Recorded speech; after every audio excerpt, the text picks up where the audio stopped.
reaction opinion itong post ni Dare to Us. Sabi lang niya, so, plan B, C, D, E, F na?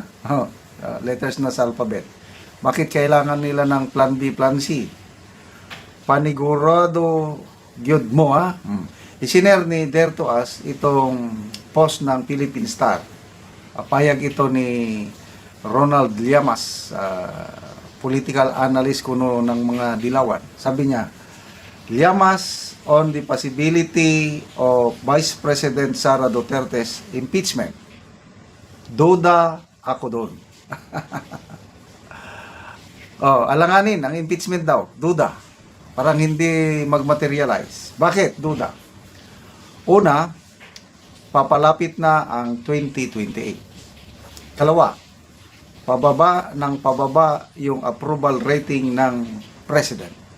Ikatlo, napakahirap ng impeachment ngayon dahil doon sa ginawang ruling ni Justice Marvic Leonen at wala pa silang sagot doon sa motion for reconsideration. Okay. Salamat naman dito kay Ronald Llamas na nagsasabi siya ng totoo sa pagkakataong ito. Bakit alanganin, malabo na ang impeachment habang papalapit na ang 2028 election? Itong mga kongresista ngayon, lalo na mga senador, tinitignan nila sino ngayon yung malakas na kandidato sa 2028. Ang pinakamalakas si VP Sara. Sa latest na survey ng WR numero, 31% siya. Yung sumusunod sa kanya, Rafi Tulfo at Leni Robredo, tigta 13% lang. Diyan layo. So kung ikaw, senador ka, lalo na yung mga re-electionist,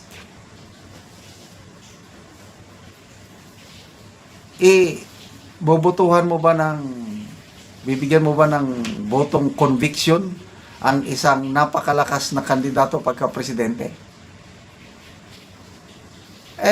Playing safe mo na yan. Kaya tingnan nyo nung budget deliberation sa Senate, budget ng OBP. Wala pang 5 minutes, approve ang budget ng OBP. Tapos ngayon, ibinalik pa yung original budget niya. Yung tinapyasan ng mga kongresista, binalik. Anong ibig sabihin nun? Nararamdaman na ng mga lawmakers na the woman to beat sa 2028 is si VP Sara. Kanya-kanyang kamangan na. Kasi, alangan na babanggain mo ngayon yung klaro na ang mas gusto ng nakakaraming tao is si VP Sara. Kaya, agree ako dito sa sinasabi ni Ronald Llamas na papalapit na ang 2028. Mahirap i-impeach ang isang napaka-popular na Vice President na kakandidato sa 2028. Okay? On the other hand, pangalawa, sabi niya, pababa ang rating ng Presidente. Ibig sabihin, kakaunti na ang naniniwala sa Pangulo. Ano yung trust rating niya sa latest survey ng hindi pala WR numero yung Publicus Asia pala. Hindi, tama. Yung Presidential Preference Survey, 33% si VP Sara. WR numero yon. Sa Publicus Asia, trust rating, pinakabagong survey to, I think, December, end of quarter na survey. 31% ang trust rating ni VP Sara kumpara kay PBBM na 15% lang. Kumpara mo kay Speaker Bujidi na 8% lang. Talagang para mong inuntog ang imong ulo sa matibay na pader, nababanggain mo yung most trusted government official. And then, pangatlo, which is pinakamalakas na rason na mahirap silang magtagumpay sa kanilang impeachment plan is yung ruling ng Supreme Court. unanimous yung ruling. Mahigpit ngayon yung ruling na yun. Hindi na nila pwedeng i-shortcut. Tingnan nyo, motion for reconsideration. Dinisisyonan? Wala. Pwede naman nilang patulugin. So, ano ngayon ang option nila? Ay di, mag-plan B sila. Plan B, Plan C, Plan D. Tingin ko, kahit ganyan ang pananaw ni Ronald Llamas, itong mga makakaliwa, Akbayan, sina Hontiveros, Sindanya, at mga makabayan black, sina Representative Tinio, Rene Co at saka Ilahio, Sara Ilahio, itutuloy pa rin nila yan.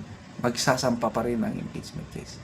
Actually, yung sinampa nilang plunder case laban kay BP Sara sa ombudsman, ginawa nila yon para to drum up awareness na ang BP is